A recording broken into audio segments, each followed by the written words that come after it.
Okay, so we've discussed many important topics during this class, but I would be remiss if I did not take a moment and a pause to address those who may want to do everything in the world to empower themselves, but there are situations where they feel very much so disempowered by others. And so in this group, I would include, marginalized communities, such as the Black community, LGBTQIA, women, all of these different groups that are not a part of the majority who have the opportunity to apply the tools that we've discussed today without concern that there's someone out there to potentially want to disempower them intentionally. And so I want to speak to you if this is your person, if you're the person that I'm addressing today, and letting you know that you are worthy of being well. I think that these tools are helpful and can be helpful to you. But I want you to know that I understand that there may be scenarios where we have to seek additional resources or go outside of these resources based off of your personal experience, because that they are so unique that these may not necessarily apply. And so I wanted to take the moment to let you know that as a Black woman, personally, I've experienced moments where I felt disempowered. And I applied all of the tools, all of the things, worked through all of the things, and did not feel safe in certain times.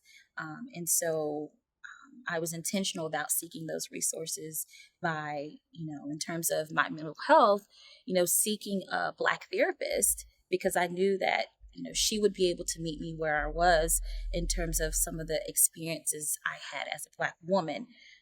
And that was really important for me. So if you're feeling stuck or you have feelings of hopelessness, I believe that your feelings are valid, they're real. And sometimes I know that we may feel and experience self-doubt, but sometimes individuals in marginalized communities feel that internally and externally. And so I believe that those are the moments where we have to really be able to remember who we are, and remember that not everything that we hear or experience or feel is about us. Sometimes it's happening to us, but we don't have to internalize that. We don't have to embrace that as fact. I think sometimes it's something that we have to navigate through, and we have to take the extra steps in navigating through that. But that's the opportunity for us to use that resilience we talked about earlier. And knowing that that resilience may come from our families who may have experienced some of the things that we're talking about now during their time, and really seeking resources in communities who may have experienced something similar as us, just to validate our experiences or just to reassure us that that self-doubt is not something that is necessarily coming from ourselves, but that it is something that external factors may contribute to.